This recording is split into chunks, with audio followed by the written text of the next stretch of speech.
فايه هي الغيرة سلاح ذو حدين.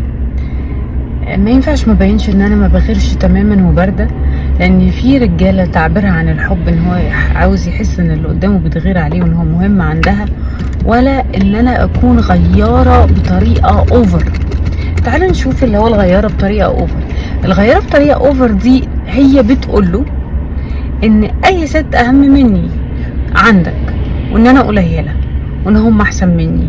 ومش بس انت شايف كده، انا كمان شايفة كده، وانا قلقانة منهم جدا. فاوقات كتير جدا بيبقى الراجل الست مش في دماغه التانية اللي هي بتقوله عليها، ولا كان بيبص عليها، ولا كان مركز معاها، وبغبائها هي اللي نبهته وهي اللي حسيته انه في حاجة غلط، مع اتهاماته مع التكرار الكتير، فممكن فعلا يفكر فيها.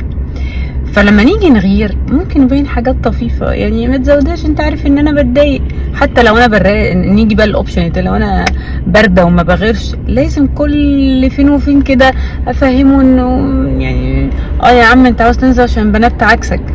هفهمه ان انا بتضايق بس انا واثقه فيك، بغير بس عادي، في كنترول، في شويه كده حاجات، مش عشان انا مش واثقه فيك وانا مش واثقه في نفسي، لا، يعني بحبك برضو، حاجه تتقال كده، فتتقال ايه الحلاوه دي، ماشي يا عم انت تتعكس النهارده، فانت متضايقه؟ لا يا حبيبي مش متضايقه، بس يعني حتى لو اتضايقت حقي، بس اهم حاجه ما اسخفش عليك. ده اللي يتقال. لكن غيره ونكد وشك معناه انا ست مضمونه، انا ست قليله، انا ست ضعيفه، اي حد ممكن يهزني، وكمان انا مش واثقه فيك ومش واثقه في نفسي. ودي ازمه كبيره قوي عند الراجل، هي عدم الثقه.